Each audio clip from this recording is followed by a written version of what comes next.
नमस्कार दोस्तों, स्वागत है आप सबका मेरे इस channel maths by Himanshu sir में। दोस्तों, इससे पिछले वीडियो में मैंने आप लोगों को जो है मेंसुरेशन से जुड़े हुए त्रिविमीय आकृति के कुछ फॉर्मूला के बारे में बताया।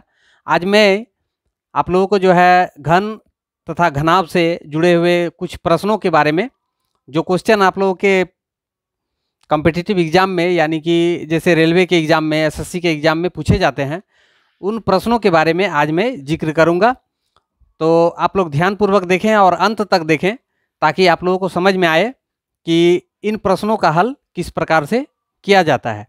दोस्तों, आप लोग यदि निरंतर मेरे द्वारा बताए जाने वाले ट्रिकों को ध्यानपूर्वक देखेंगे, चूँकि मैं इसमें जो है विस्तार पूर्वक भी आप लोगों को उस मैथ्स के बारे में बताऊंगा कि आखिर इसका हल इस प्रकार से ही क्यों किया जाता है, ठीक है ना, कैसे करके सूत्रों का प्रयोग करना चाहिए और उनका हल किस प्रकार से कम समय में हम ज्ञात कर सकते हैं।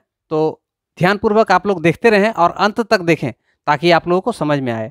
तो इसलिए आप लोगों से एक निवेदन है कि जो मेरे इस चैनल में नए हैं वे मेरे इस चैनल को सब्सक्राइब कर लें और साथ ही साथ लाइक, कमेंट और शेयर करना ना भूलें।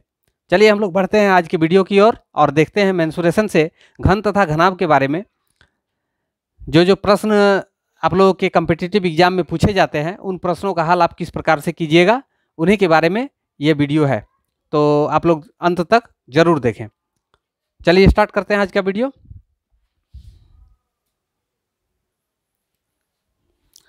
देखिए दोस्तों, एक प्रश्न है, एक घनाभ की लंबाई, चौड़ाई तथा ऊंचाई क्रमशः 21 सेंटीमीटर, 12 सेंटीमीटर और 6.5 सेंटीमीटर है। इसका आयतन, संपूर्ण पृष्ठ क्षेत्रफल, चार दीवारी का क्षेत्रफल तथा विकर्ण की लंबाई ज्ञात करें।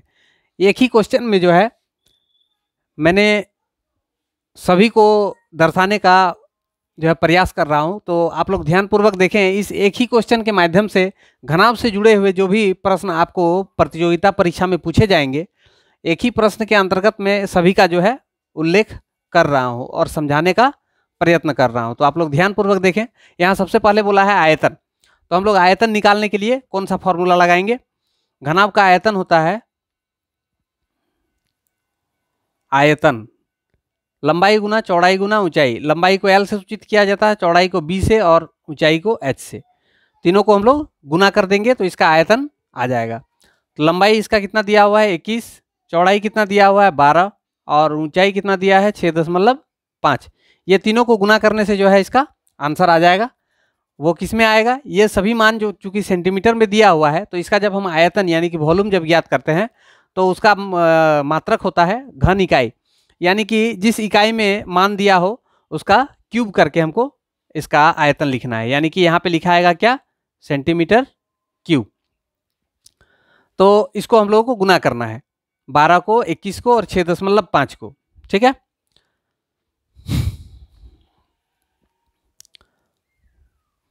पहले ये दोनों को गुना कर देते हैं, 21 और 12 को। तो 21 और 12 को देखिए आसानी से गुना कैसे कीजिएगा? 21 और 12, 2 एकम 2, 2 दूनी 4, 1 एकम 1, इसको जोड़ दीजिए 5, यहाँ पे लिख दीजिए 5, 2 एकम 2, 252, 252 गुना 6.5। अब फिर इसके साथ इसको गुना करना है। तो हम इसको एक काम करते हैं, ये जो 252 है इसको 65 के साथ हम गुना करते हैं। इसको 65 के साथ यहाँ पे एक जीरो ले लीजिए, 3 अंक इसमें भी, 3 अंक इसमें भी हो गया। अब इसको गुना करने का देखिए तरीका क्या है। इसके साथ पहले इसका गुना कीजिए, 5 दूनी 10, 1 रह गया। इसके साथ इसका गुना कीजिए, 5 5 25, यहाँ पे लिखिए नीचे में, 6 दूनी 12, यहाँ पे लिखिए। अब इसको जोड़ दीजिए, 5 6, 6 और 2 8, 2 और 1 3, 38, 38 का 8 जो है इसको यहाँ पे लिख दीजिए। अब आपको गुना करना है इसके साथ इसको, 5 दूनी 10, इस 3 के नीचे लिखिए 10। इसके साथ इसका गुना करेंगे तो 0, उसको छोड़ दीजिए। फिर इसके साथ इसको गुना करेंगे तब हो जाएगा 6 पंचे 30। चलिए इसको जोड़ दीजिए, 3, 3 और 1 4, ये 3 को लिख देना है, ये 4 रह गया हाथ में। अब 6 के साथ इसका गुना करना है, 6 दूनी 12, 12 लिख दिए। इसके साथ इसका अगर गुना करेंगे तो 0 हो जाएगा। अब यहाँ पे और इसको जोड़ दीजिए, 4 और 2 6, 1, 6 को यहाँ पे लिख देना है, 1 रह गया। अब फिर इसके साथ अगर इसको गुना करेंगे, इसके साथ इसको गुना करने पर कितना हो जाएगा 0। तो उसमें आगे और कुछ नहीं लिखना है, ये जो एक है एक यहाँ पे बैठ जाएगा, यानी कि आपका यहाँ पे आया कितना 16380। यहाँ दशमलव एक संख्या के बाद में है, इसीलिए एक संख्या के बाद यहाँ दशमलव अगर बैठाते हैं तो 0 भी हट जाएगा और ये दशमलव भी हट जाएगा, यानी कि 1638 सेंटीमीटर क्यूब। इस तरह से हम इसका आंसर निकाल सकते हैं। ठीक है, यहाँ मैंने बता दिया गुना आपको जो है एक लाइन में कैसे करके करना है, गुना करने का विधि भी मैंने यहाँ पे बता दिया। और इसका जो हम लोग इस प्रश्न पर ध्यान देते हैं तो यहाँ पे आयतन निकालने बोला था। आयतन निकालने का ये फॉर्मूला होता है लंबाई गुना चौड़ाई गुना ऊंचाई। घनाभ का आयतन का फॉर्मूला होता है लंबाई गुना चौड़ाई गुना ऊंचाई। इसमें हम लोग मान को पुट करके इसको जो है गुना कर देंगे, ये हो जाएगा इसका आंसर। चलिए अब दूसरे प्रश्न की ओर। दूसरा जो यहाँ पे पूछा है संपूर्ण पृष्ठ क्षेत्रफल या तो फिर चार दीवारी का क्षेत्रफल, ये दोनों में से किसी को हल करते हैं। देखिए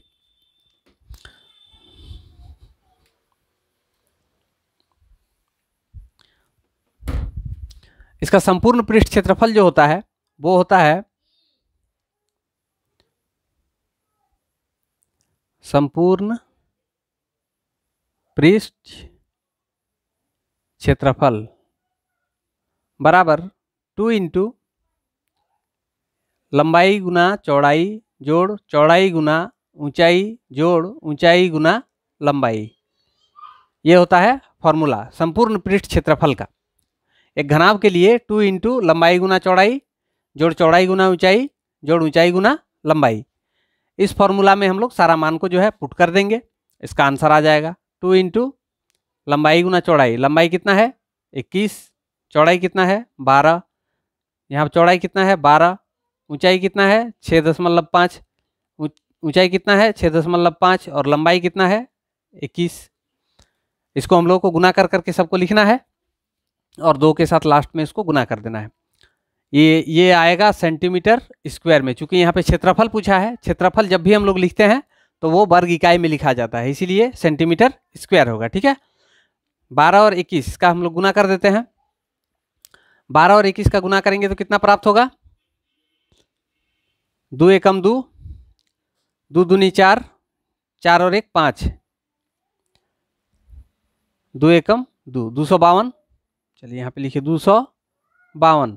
इसके साथ इसका गुना होगा 65 और 12, 5 दूनी 10, 1 रह गया, 6 दूनी 12, 12 और 5 17, 17 को यहाँ पे लिख के जोड़ दीजिए 18 हो जाएगा, 18 का 8 लिखा जाएगा, 1 रह गया। अब फिर इसको करना है 6 एकम 6, 6 में 1 को जोड़ दीजिए तो 7, 780। 780 यहाँ पे लिखने का है, लेकिन दशमलव के बाद एक संख्या है, एक संख्या के बाद दशमलव है, इसीलिए इसका एक संख्या के बाद दशमलव यहाँ पे बैठाएंगे तो शून्य हट जाएगा, यहाँ पे हो जाएगा 78 प्लस फिर इसको गुना करना है 65 के साथ 21, 5 एकम 5, 6 एकम 6 और 10, 10 और 6 16, 16 का 6 लिखाएगा, 1 रह गया, 6 दूनी 12, 12 और 1 13, 1365। 1365 में 1 के बाद दशमलव यहाँ बैठ जाएगा 136.5। अब आपको करना क्या है, इसको सबको जोड़ना है और 2 के साथ गुना कर देना है। चलिए सबको हम लोग जोड़ते हैं। 6 8 6 14, 14 और 2 16, 16 का 6, 6 8 14, 14 2 16, 16 का 6, हाथ में 1, यहाँ पे 0.5 है, 3 7 3 10, 10 5 15, 15 और 1 16, 1 2 1 3, 3 और 1 4, 466.5 ये है सेंटीमीटर स्क्वायर में। चलिए 2 के साथ इसको हम गुना कर देते हैं। 5 दूनी 10, 6 दूनी 12, 12 और 1 13, 6 दूनी 12, 12 और 1 13, 4 दूनी 8, 8 और 1 9, यहाँ पे दशमलव बैठेगा, शून्य भी हट जाएगा तो बच गया 933 सेंटीमीटर स्क्वायर। ये हो जाएगा आपका आंसर।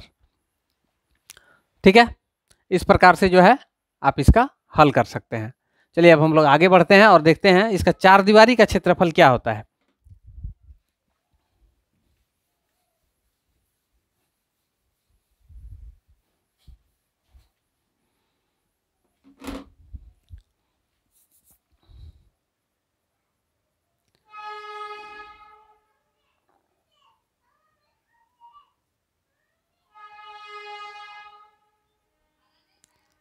चार दीवारी का क्षेत्रफल को हम लोग वक्रपृष्ठ क्षेत्रफल भी कह सकते हैं, ठीक है ना। चार दीवारी का क्षेत्रफल जो है इसको हम लोग वक्रपृष्ठ क्षेत्रफल भी कह सकते हैं। वक्रपृष्ठीय क्षेत्रफल, वक्रपृष्ठीय क्षेत्रफल का अर्थ होता है आधार को छोड़ते हुए, आधार और ऊपर में जो फर्श, नीचे का फर्श और ऊपर का जो फर्श है दोनों को छोड़ते हुए एक घनाभ जो होती है, घनाभ का आकृति होता है इस प्रकार से। देखिए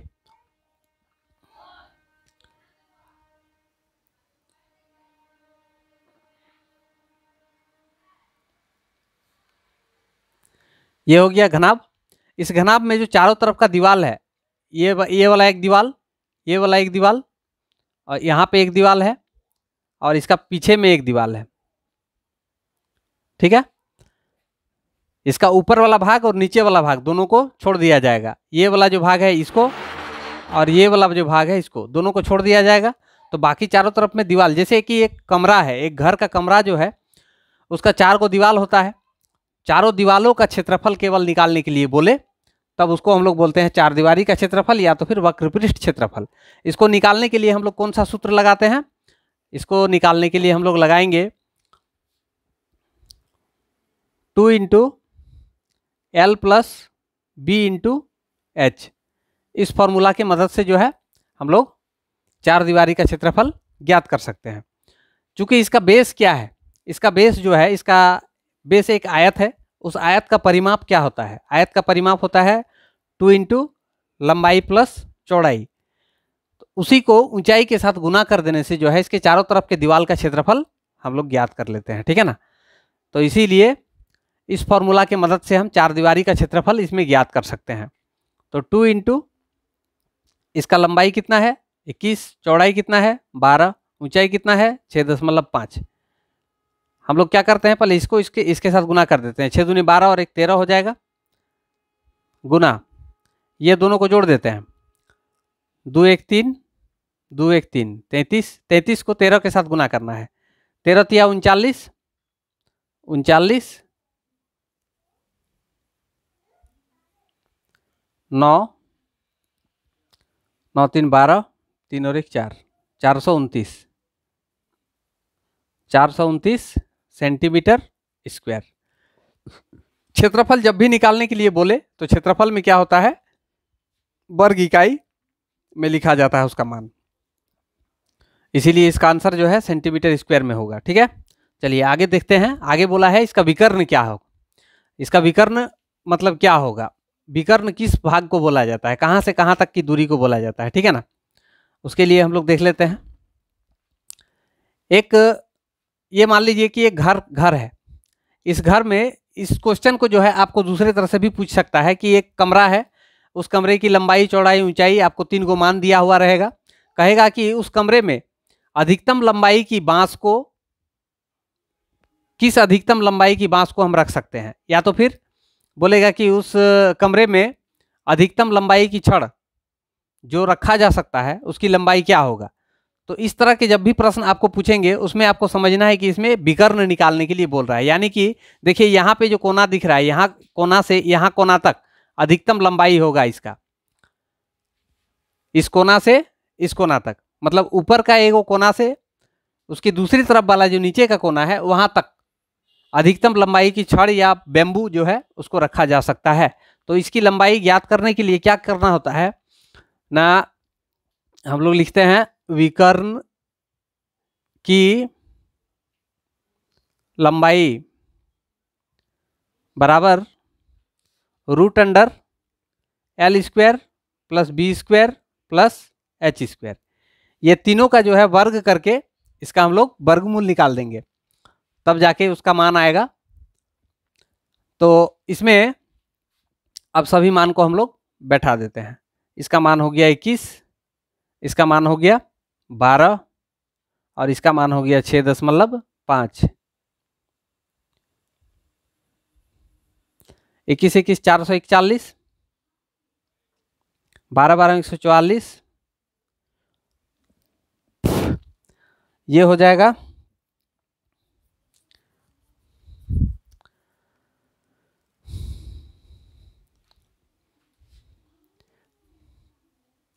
65। 65 का स्क्वायर अगर हम निकालते हैं 25 और 6 को एक बढ़ा के 7 के साथ 6 7 42, इसका दशमलव यहाँ पे पड़ेगा 42.25। सभी को अगर जोड़ देते हैं तो इसका मान हो जाता है कितना, इसका मान हो जाएगा 641.25, 641.25। अब इसका अगर वर्गमूल करें तो इसका वर्गमूल होगा कितना, 25.32,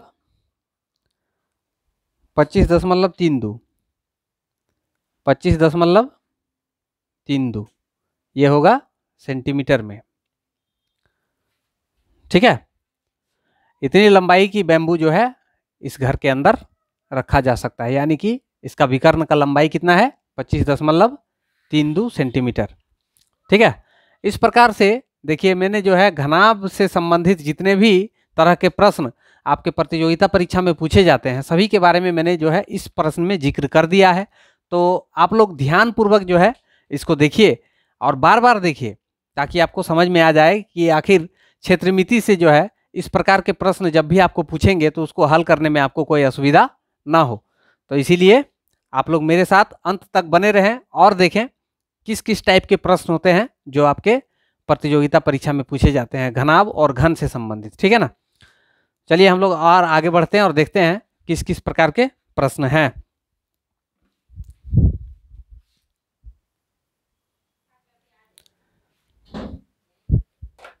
देखिए इस तरह के प्रश्न जो है अक्सर प्रतियोगिता परीक्षा में पूछे जाते हैं। कह रहा है कि एगो 8 मीटर लंबी 6 मीटर चौड़ी तथा 22.5 सेंटीमीटर ऊंचाई की दीवार बनाने में कितने ईंट चाहिए, जबकि प्रत्येक ईंट की माप 25 सेंटीमीटर गुना 11.25 सेंटीमीटर गुना 6 सेंटीमीटर है। तो इसमें जो है आपको समझना ये है कि दीवार के लिए 3 गो जो माप दिया हुआ है उसको हम लोग आपस में अगर गुना कर देते हैं तो उससे हम लोग को क्या प्राप्त हो जाएगा, दीवार का आयतन, मतलब दीवार जो है कितना जगह टोटल घेर रहा है। ठीक है ना, कितना वॉल्यूम जो है वो घेर रहा है उसका मान हम लोग पता कर लेंगे। और यहाँ पे एक ईंट जो है कितना जगह घेर रहा है उसका भी हम आयतन निकाल के उसको ज्ञात कर सकते हैं। तो इस तरह के प्रश्न में हमेशा जिस चीज़ के बारे में जिक्र किया जाए उसका आयतन को जिस चीज़ से भरा जा रहा है उसके एक ओ के आयतन से अगर भाग दे दिया जाए तो इसकी संख्या हम लोगों को प्राप्त हो जाएगी। कि यहाँ पे जैसे पूछा है कि ईंट कितने गो ईंट चाहिए, तो ईंटों की संख्या निकालने के लिए हम क्या करेंगे, दीवार का जितना आयतन है उस आयतन को एक ईंट के आयतन से भागा कर देंगे तो इसका आंसर जो है हम लोग को प्राप्त हो जाएगा। तो इसीलिए हम लोग इसका उत्तर क्या लिखेंगे,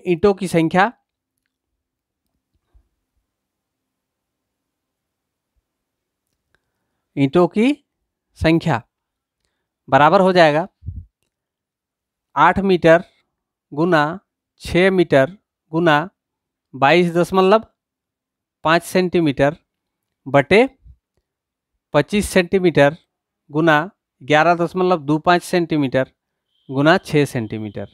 ठीक है ना। अब यहाँ पे देखने वाली बात यह है कि ये है मीटर में और ये है सेंटीमीटर में, तो इस मीटर को जो है सेंटीमीटर में पहले बदलना पड़ेगा। मीटर को सेंटीमीटर में बदलने के लिए 100 से गुना किया जाता है, तो ये हो जाएगा 800। इसको भी हमको सेंटीमीटर में बदलना है तो ये हो जाएगा 600 गुना 22.5 बटे 25 गुना 11.25 गुना 6।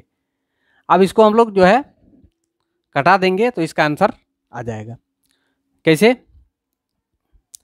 इसमें देखिए पॉइंट के बाद 2 संख्या है तो इसीलिए यहाँ ऊपर में हम 100 लगा देंगे। इसके बाद देखिए पॉइंट के बाद 1 संख्या है तो यहाँ पे हम नीचे में 10 लगा देंगे। 1 0 इसका 1 0 इसका कट गया। अब देखिए यहाँ पे है 25 के साथ हम इसको कटा सकते हैं। 25 9 25 225।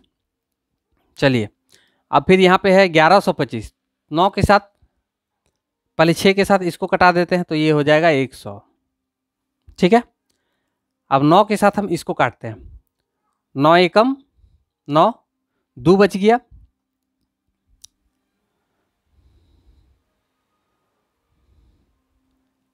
2 को अगर यहाँ ले लेते हैं तो 225 आ जाता है। तो 9 25 से होता है 225। 125, 125 और ये 100। चलिए 25 4 100, 25 पंचे 125, 5 के साथ ये कट जाएगा, 5 दूनी 10। तो ऊपर में हम लोग का क्या बचा है? 800, 4, 9 और 2। अब इसको गुना कर देना है। 4 4 दूनी 8, 9 8 72, 72 को 8 के साथ गुना करना है। 8 दूनी 16, 8 7 56, 56 और 1 57। 2 को 0 है, 2 को 0 इसमें बैठा दीजिए। इतने ईंटों की जरूरत पड़ेगी। यह हो जाएगा आपका आंसर। तो इस टाइप के प्रश्नों को हल करने के लिए आपका विधि मैंने बताया। इसका विधि आप क्या प्रयोग कीजिएगा कि जिस चीज़ के बारे में पूछा जा रहा है उसका आयतन और उसको किस चीज़ से भरना है उसमें से एक का आयतन, दोनों को भागा कर देंगे तो इसका आंसर जो है हम लोग को प्राप्त हो जाएगा। चलिए आगे बढ़ते हैं और देखते हैं दूसरा प्रश्न क्या है।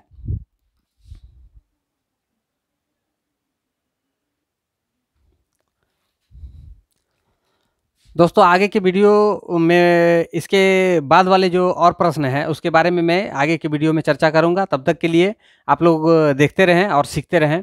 धन्यवाद। शुभ रात्रि। आज के लिए इतना ही। धन्यवाद।